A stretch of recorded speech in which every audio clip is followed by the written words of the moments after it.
Hello friends, कैसे हैं आप सब। उम्मीद करता हूं आप सब बढ़िया से होंगे।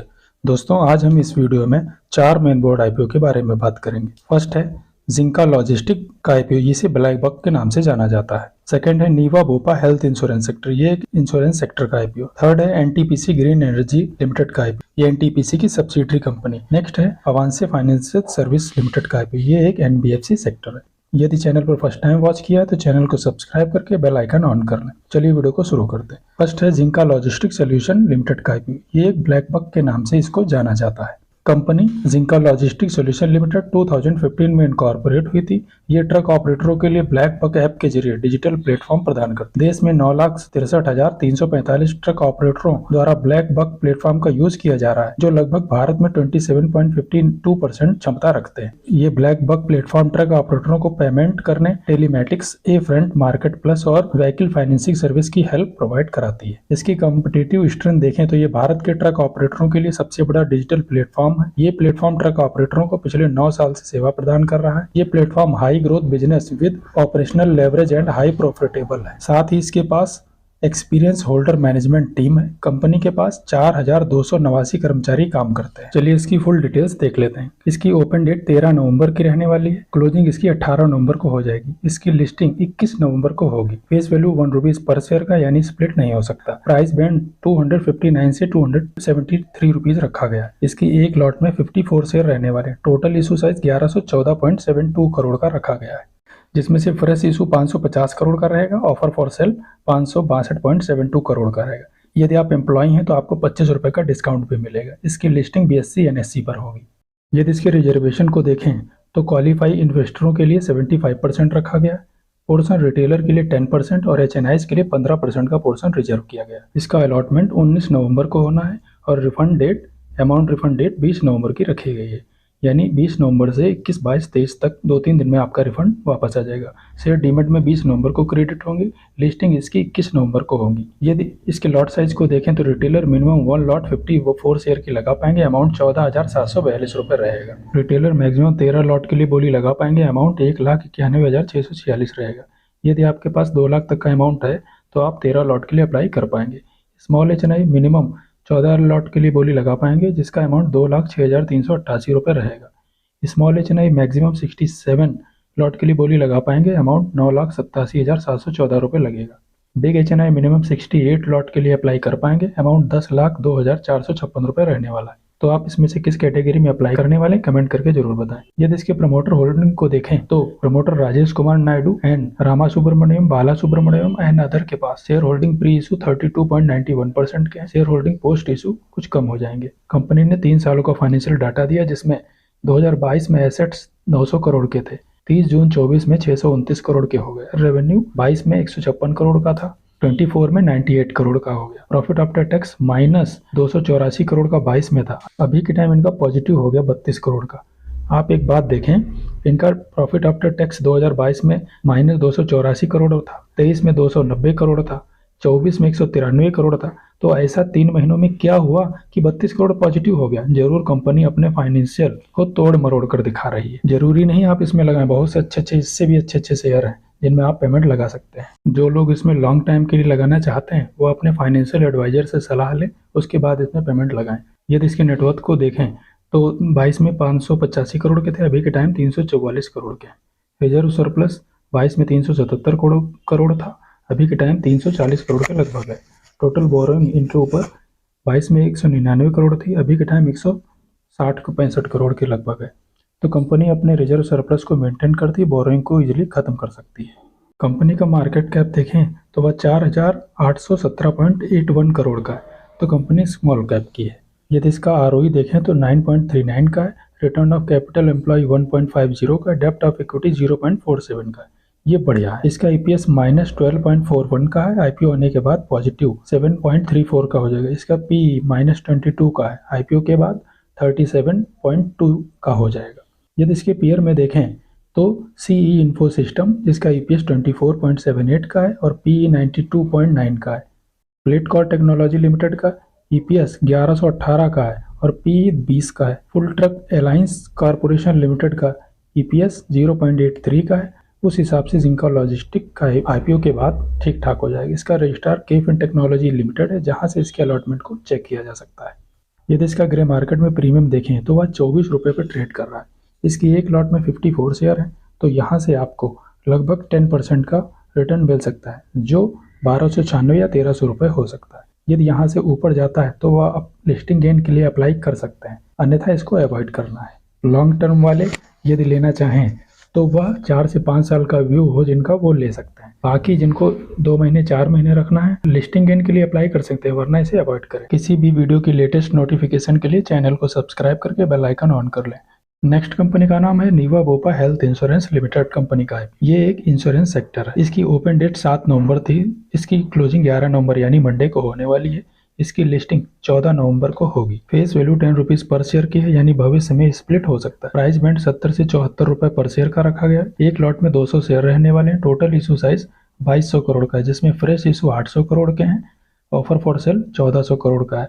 लिस्टिंग BSE NSE पर होगी। इसमें एंकर इन्वेस्टर को देखें तो उन्होंने 6 नवंबर को बेट लगाई थी, जिनका पोर्शन 990 करोड़ का था। एंकर इन्वेस्टर के लिए 30 दिन और 90 दिन का क्राइटेरिया है, यानी 12 दिसंबर तक 50% सेल करेंगे और 10 फरवरी तक 50% सेल कर पाएंगे। यदि इसके सब्सक्रिप्शन को देखें तो QIBs ने 1.59 टाइम सब्सक्राइब किया। HNIs, बिग HNIs और स्मॉल HNIs ने अभी आधा गुना भी सब्सक्राइब नहीं किया। रिटेल इन्वेस्टरों ने 1.5 गुना सब्सक्राइब कर लिया। भैया तुम्हारे पास इतना ज़्यादा पैसा है कि किसी भी आईपीओ में झोंक देते हो। कम से कम अंतिम दिन का इंतजार तो कर लिया करिए। 2 बजे के बाद ही आपको पेमेंट लगाना है, उसके पहले आपको पेमेंट नहीं लगाना है। टोटल सब्सक्रिप्शन 1.24 टाइम्स हुआ और टोटल एप्लीकेशन 1,84,131 लगी। इसका अलॉटमेंट 12 नवंबर को हो जाएगा और रिफंड 13 नवंबर से आना स्टार्ट हो जाएगा। इसकी लिस्टिंग 14 नवंबर को हो जाएगी। तो आप इसमें अप्लाई करना चाहते हैं, 11 नवंबर को आप शाम 5 बजे तक मैंडेट एक्सेप्ट कर ऑटो पे कर पाएंगे। यदि इसके लॉट साइज को देखें तो रिटेलर मिनिमम 1 लॉट 200 शेयर की अप्लाई कर पाएंगे। अमाउंट 14,800 रुपये रहेगा। रिटेलर मैक्सिमम 30 लॉट के लिए बोली लगाएंगे। अमाउंट 1,92,400 रुपये रहेगा। स्मॉल HNI 40 लॉट के लिए बोली लगाएंगे। अमाउंट 2,07,200 रहेगा। स्मॉल HNI मैक्सिमम 67 लॉट के लिए अप्लाई कर पाएंगे। अमाउंट 9,91,600 रुपये रहेगा। बिग HNI 68 लॉट के लिए बोली लगा पाएंगे। अमाउंट 10,06,400 रुपये रहने वाला है। कंपनी ने 3.25 सालों का फाइनेंशियल डाटा दिया है। कंपनी के एसेट्स मार्च 22 में 2738 करोड़ के थे, अभी के टाइम 6,542 करोड़ के हैं। रेवेन्यू 22 में 1885 करोड़ का था, अभी के टाइम 1125 करोड़ का है। यदि इसके प्रॉफिट आफ्टर टैक्स को देखें तो 22 में -196 करोड़ था, 23 में 12 करोड़ पॉजिटिव हुआ और 24 में 81 करोड़ पॉजिटिव हो गया। अभी के टाइम इनका -18 करोड़ फिर से नेगेटिव हो गया। यदि कंपनी की नेटवर्थ को देखें तो 22 में 507 करोड़ की थी, अभी के टाइम इनकी 2031 करोड़ की हो गई। इसमें कंपनी ने 4 गुना जंप किया। रिजर्व सरप्लस 22 में 125 करोड़ का था, अभी के टाइम 1282 करोड़ हुई। कंपनी ने यहाँ पर 10 गुना जंप किया। टोटल बोरोइंग को देखें तो 250 करोड़ 22 में थी, अभी के टाइम भी 250 करोड़ हुई।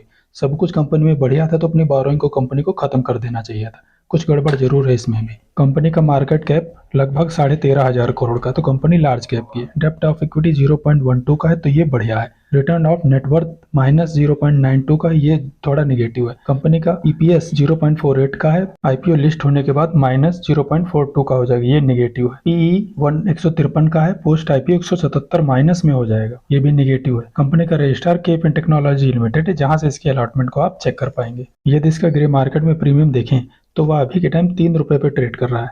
इसकी एक लॉट में 200 शेयर हैं, तो इस हिसाब से आपको 600 रुपये का लिस्टिंग गेन मिल सकता है। दोस्तों पर्सनली मुझे ऐसा लगता है इसमें 1500 के लिए अप्लाई करना ठीक नहीं।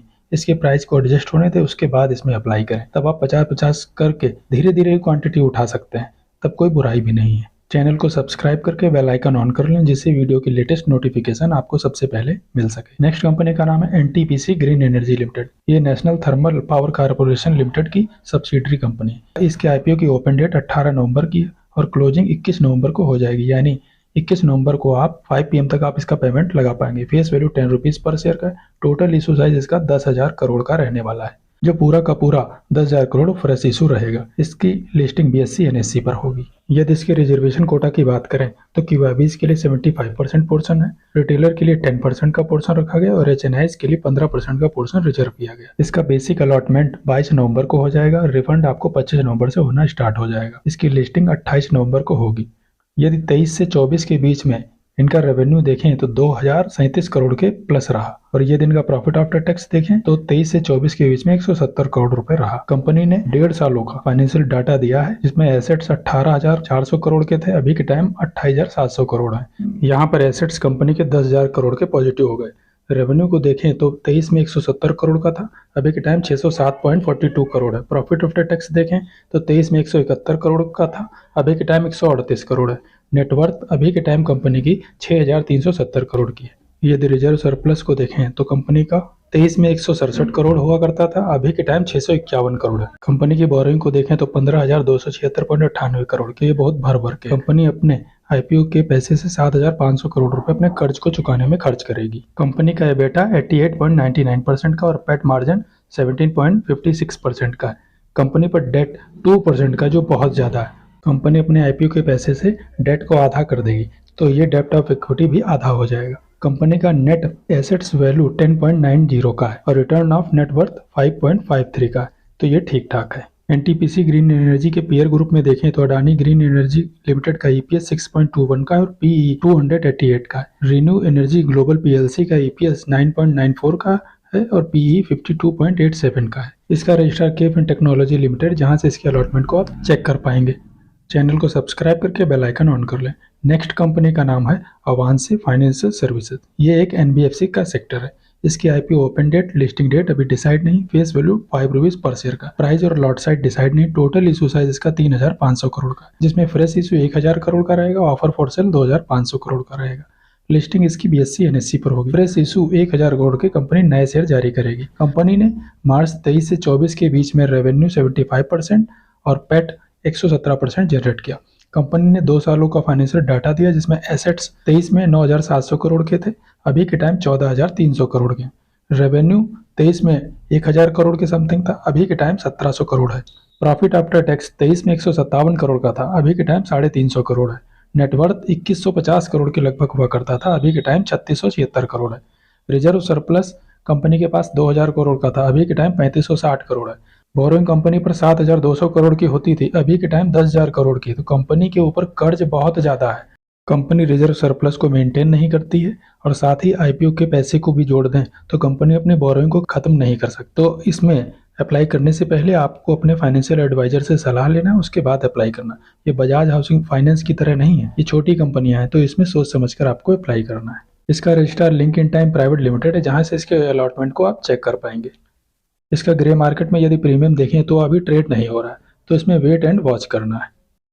इसके अलावा मैं कुछ आपको अपडेट दे दूं। एक्मे सोलर कंपनी और स्विगी कंपनी का मंडे 11 नवंबर को अलॉटमेंट होने वाला है, तो यदि आपने एप्लीकेशन अप्लाई किया है तो लिंक डिस्क्रिप्शन बॉक्स में है, वहां से जाकर आप अपना अलॉटमेंट चेक कर सकते हैं।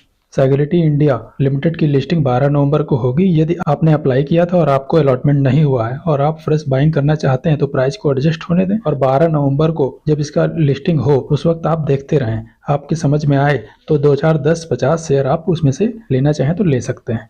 यदि आप नीवा बूपा में अप्लाई करते हैं तो वहां का पेमेंट आपका 12 तारीख या 13 तारीख में खाली हो जाएगा, जिसे आप जिंका लॉजिस्टिक में लगा सकते हैं। जिंका लॉजिस्टिक का जब पेमेंट खाली हो तो उसे आप एनटीपीसी ग्रीन एनर्जी और अवांसी फाइनेंस में लगाकर आप बढ़िया बेनिफिट कमा सकते हैं। यदि अवांसी फाइनेंस का ग्रे मार्केट में प्रीमियम बढ़िया आता है तब आप उसमें अप्लाई करें। यदि बढ़िया नहीं आता है तो आप अपना पैसा बचा कर रखें, उसे आप एनटीपीसी में लगाएं तो ज़्यादा बेहतर। NTPC green energy national thermal power corporation की सब्सिडरी कंपनी और ये भारत सरकार का उपक्रम है। NTPC green energy renewable sector का है और आने वाले टाइम में ग्रीन एनर्जी का सेक्टर बढ़ेगा तो हम इस कंपनी के साथ स्टैंड करेंगे। नेक्स्ट कंपनी जो अपना आईपीओ लेकर आने वाली वह है रिलायंस जियो। ये 2025 में अपना आईपीओ लेकर आ सकती है। इसमें कंपनी 5% अगर हिस्सा बेचती है तो वह $5.6 अरब का हो सकता है, तब ये अब तक का सबसे बड़ा आईपीओ कहलाए। अगर पूरी कंपनी की वैल्यूएशन देखें तो वह $112 अरब की हो सकती है। तो अपना पैसा तैयार रखिए, आपके लिए RIL अपना आईपीओ लेकर आने वाला है। इसमें शेयर होल्डर कोटा भी हो सकता है। इसके लिए आपको RIL का 1 शेयर कम से कम बाय करके अपने पोर्टफोलियो में रखना होगा। तब आप अपने एक पैन कार्ड से 2 एप्लीकेशन, एक रिटेल कैटेगरी में और एक शेयर होल्डर कैटेगरी में अप्लाई कर पाएंगे। यदि आपने नहीं बाय किया है तो इसका शेयर 1298 रुपए का है। आप अभी से खरीद कर अपने पोर्टफोलियो में रख सकते हैं और डबल एप्लीकेशन लगाने का बेनिफिट उठा सकते हैं। यदि आपको जानकारी अच्छी और आपके काम की लगी तो चैनल को सब्सक्राइब कर लें। साथ ही बेल आइकन ऑन कर दें, अपने जानने वालों को सेंड कर दें जिससे वो भी बेनिफिट उठा सके। आज के लिए बस इतना ही, मिलते हैं नेक्स्ट वीडियो में। तब तक के लिए tata bye bye, Ram Ram, जय हिंद, वंदे मातरम। मेरे साथ अंत तक बने रहने के लिए आपका बहुत बहुत धन्यवाद।